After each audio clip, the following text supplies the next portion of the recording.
Okay, we're going to do the demonstration for how to work the homework 3 problems on the calculator. We've got the TI83 plus calculator here. The part of the homework that I'm going to work is the one that's got the 100 data points for systolic pressure. I'm not going to do it quite in the order that it is on the homework. I'm going to do the box plot first, and then I'm going to do the histogram and the group data, but we'll eventually get through all of it. So I've already put the data into the list editor.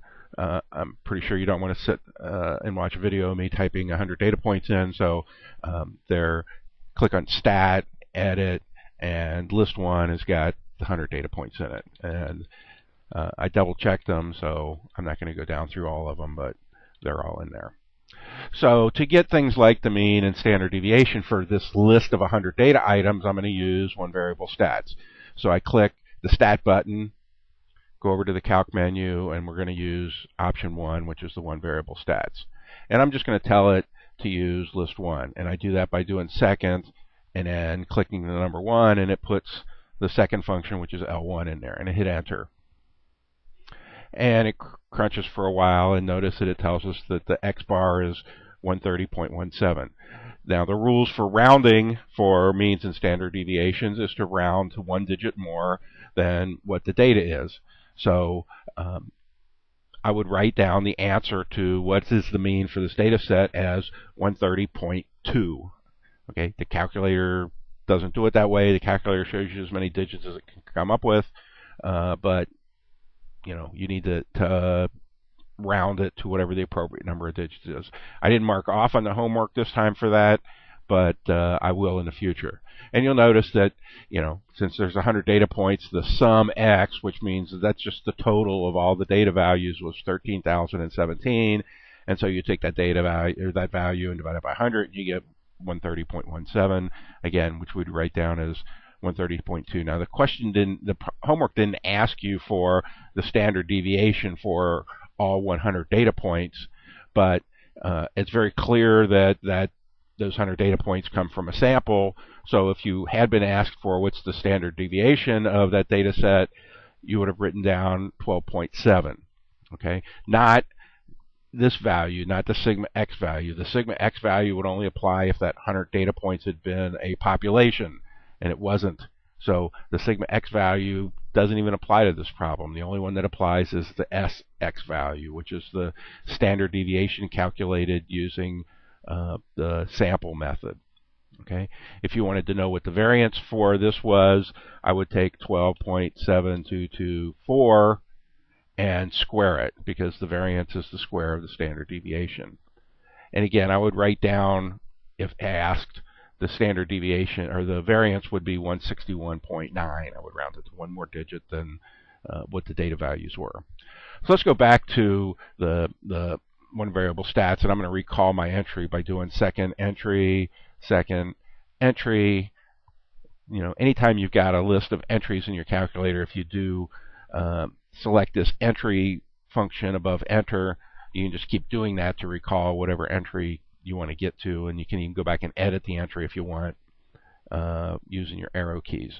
But I want to get back to the one variable stats. Now, so there's the data values. We don't worry too much about what the sum of x squared is. And the number of data values was 100. If you scroll down from this, that's what this little down arrow means. There's more data there. I get the 5-number summary. And there's the 5-number summary: the min, Q1, median, Q3, and the max. Now for this particular problem, again, I noted in class that the calculator doesn't calculate Q1 and Q3 quite the same that the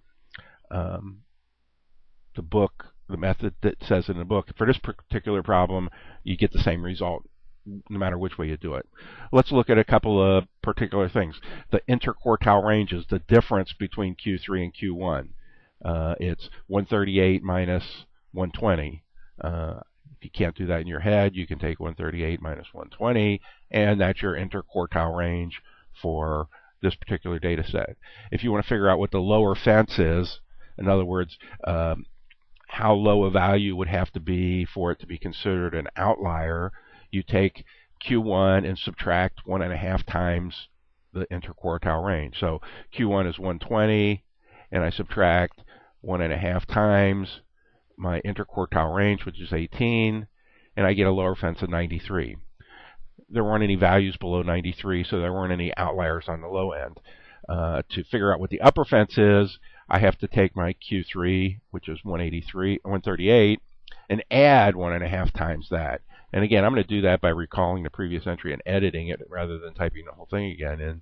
So I'm just arrowing over and changing my 120 to 138 and changing my minus to a plus. And that gives me the calculation I want. And the upper fence, which is the number above which, if there was any data values, I would consider it an outlier, is 165. And notice that our max is 163. So there aren't any outliers in this data set. And that's how you use Q1, Q3, the interquartile range to figure out what the upper and lower fences are.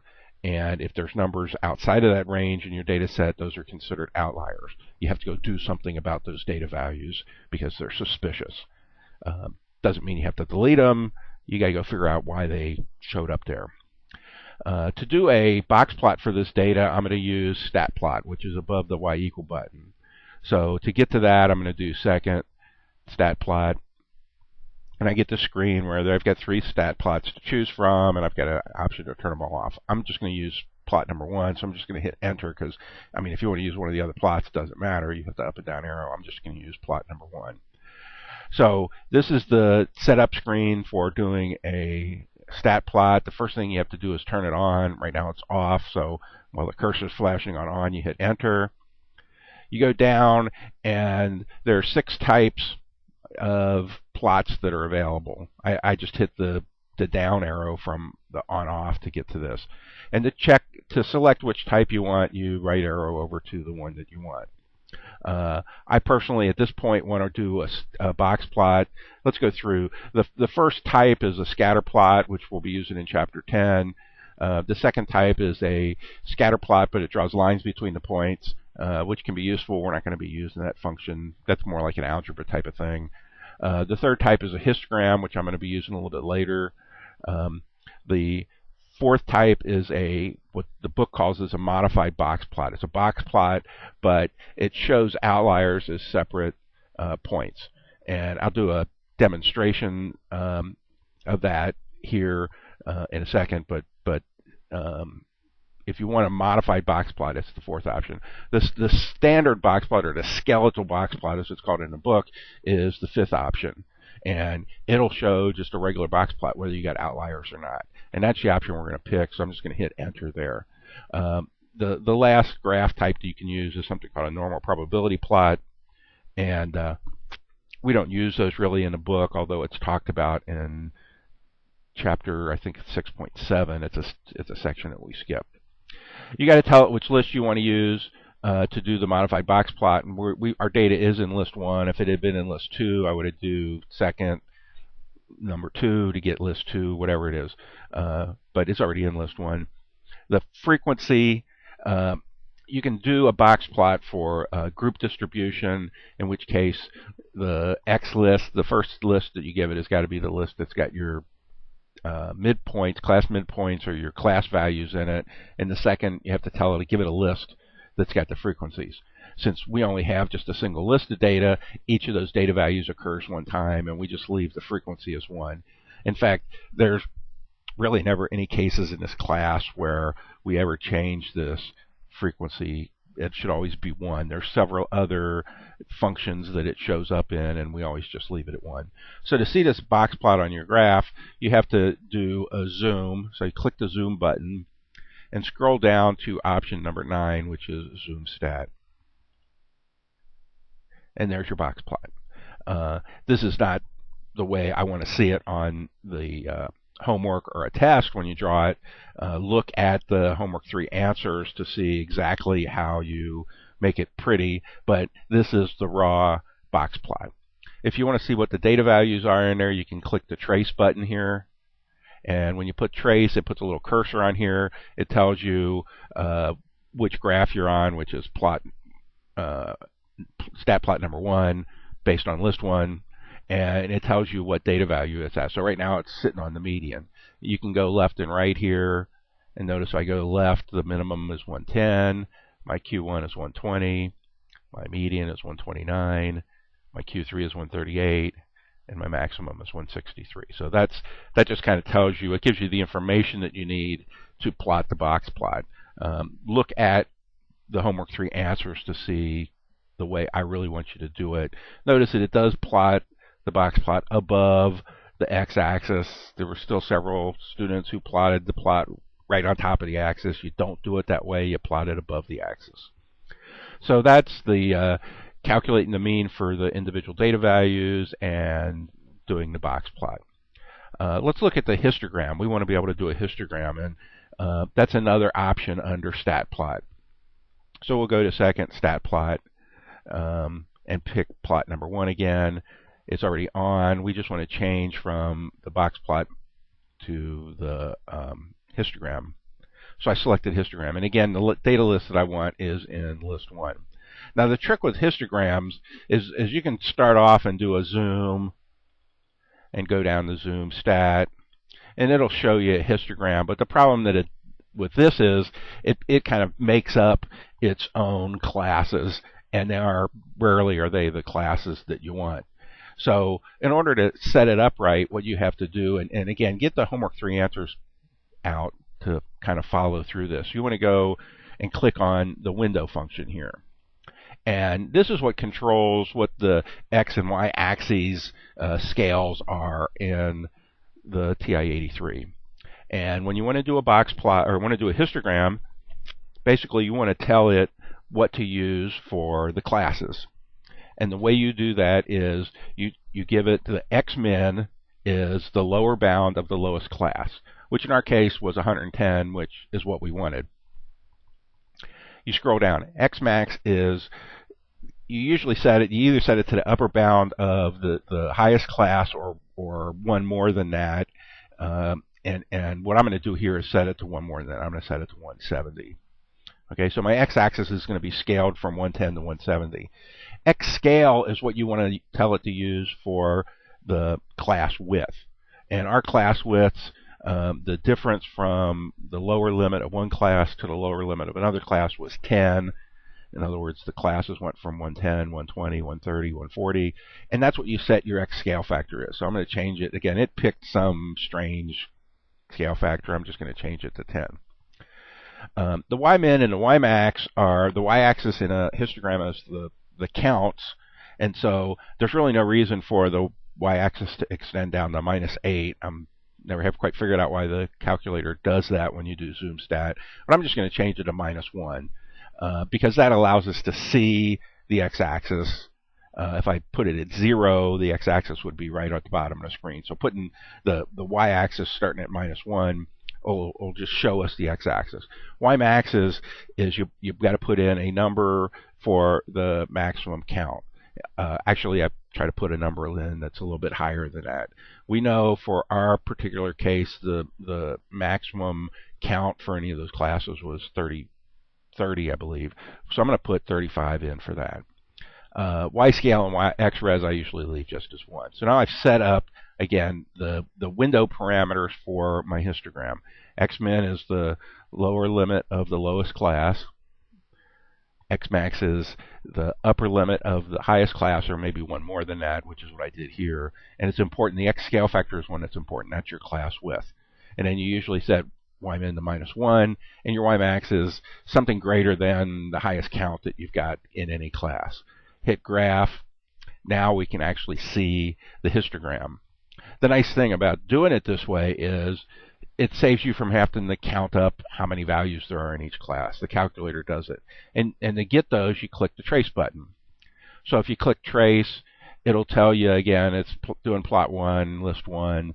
It tells you what each class is. This is the class where the min is 110 and the max is less than 120, which for our case is 119. And it tells us that there was 23 data values in there. You right arrow over the next class is from 120 to 129. There were 30 data values. 23 for the next class, 14, 8, and 2. And those are the exact numbers that we used when we did the class diagram and did the histogram for that. So it's an easy way, as long as you get your window parameters set up correctly, to match the class distribution and the histogram that you want, to have the calculator do all this counting for you. Okay, so yeah, granted you got to type 100 data values in there, but once you've got them in there, there's a lot of things the calculator can do with those numbers that makes the rest of the problem a lot easier. Okay, so the calculator can't do the stem plot for you, but it can make it a little bit easier to do the stem plot. For instance, if I go to the stat button and go down and select option sort A, which I got to by doing the down arrow, I can just tell it to sort list 1 ascending. I just tell it to do it to list 1. So I'll go to second L1. And what it does is it'll sort that list in place. And now if I go to stat, edit, now all of a sudden my list is in place, and that's a lot easier to do your stem plot, because then you just, for the stem starting with 11, you just write down go down the list and start writing down the digits, the third digit of each one of those numbers, and stop when you get to 120. And when you get to 120, that's the second row of your stem plot. So that makes doing the stem plot a lot easier by doing, again, go to stat, just select the sort A option, and tell it which list to sort, and it'll sort that list in place. Okay, so that's pretty much all of the functions that you use for the whole list of data. Now, when you want to do the class diagram on problem number 6 on the homework, the last 3 questions were about the class distribution or the group distribution, not about the individual data values. And what I wanted you to find was the mean of the group distribution and the mean or the standard deviation of the group distribution. Now, the point of the group distribution is that, granted, we know what all 100 data values were that went into that group distribution, so we don't really need to do it this way. But what if you didn't have those 100 data values and all you had was the group distribution, and you wanted to calculate a mean and standard deviation? That's not uncommon at all in a statistics problem, needing a mean and standard deviation, and all you've got is a table like that. So what you have to do is you have to go into the stat editor and create 2 lists. One list has got to have the midpoints for the table, and the midpoints for ours were 114.5, 124.5, 134.5, 144.5, 54.5, and 164.5. Now I'm just using a keyboard to type those numbers in. You could obviously you're going to have to use your keypad on your calculator to do it. So those are the class midpoints. All right, and in another column I've got to put in the frequencies, and the frequencies for this were, I'll do this with the number pad here, 23 for the first class, 30, 23, 14, 8, and 2. Okay, and again, you could have gotten those either by counting them up, or they were the ones that came right out of that histogram. So these are the class midpoints right here, this column. These are the frequencies in L3. So I get L2 as my midpoints, L3. To calculate a mean and standard deviation for that group distribution, you use one variable stats again. So I'm going to go back to stat, calc menu, one variable stats, but what I'm going to do is use one variable stats in group mode or class distribution mode. And what you do is you give it 2 lists. You got to give it, the first list you got to give it has got to be the list that's got your midpoints, or if it's like a discrete distribution, the list that's got your data values. In this case, the midpoints are in list 2, so I do second L2, comma, and then the second list that you give it has got to be the list that's got your frequencies, and in our case it's L3. So I'm telling it I want to do one variable stats, use list number 2 as the list that's got the midpoints in it, and list number 3 that's got the frequencies in it. And that's the data. These are the results, the standard deviation and the mean. using just the group distribution, using the assumptions that we make when we do a group distribution, which is that all the data values to go into any one class are the midpoint of that class. So it calculated a mean and standard deviation as if I had 23 values that were 114.5, 30 values that were 124.5, and so on and so forth. Notice that our X bar for this case is slightly different than it was when we used all 100 data values. It's 130.5 instead of 130.2. Okay, and that's just because we had to make some assumptions for the group distribution, and that's what it came out to. Notice our standard deviation is also a little bit different. It's 13.1.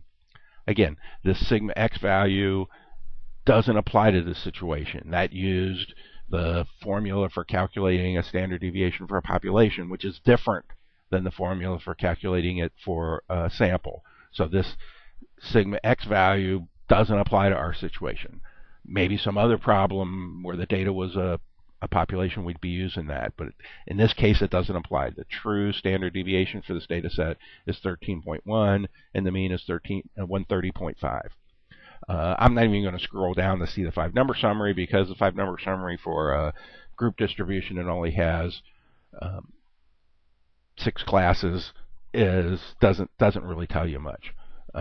If you figured out what's the mean, or what's the Q1, the median, and Q3, where you had 23 values that were all 114, 30 values that were all 124, 23 values that were all 134.5s on the end of all those. It's not nearly as meaningful as if you've got 100 all different data values. So I'm not even going to go into that. And then the only other question that was asked for there was what's the modal class. When you've got a group distribution, you know, what value would have shown up most often if we were making that assumption? So the value that would have shown up most often is the value that was represented by 124.5, or it would have come from the class 120 to 129. And that's what you write down. You don't write down that the mode was 124.5 because you're making an assumption that there was 30 values of 124.5 in order to do the calculation. We know there really wasn't.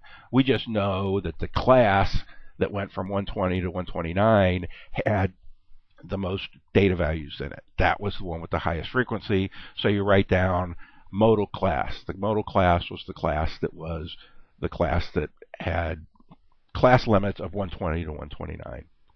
So that's how you solve all of the problems that are associated with Homework 3.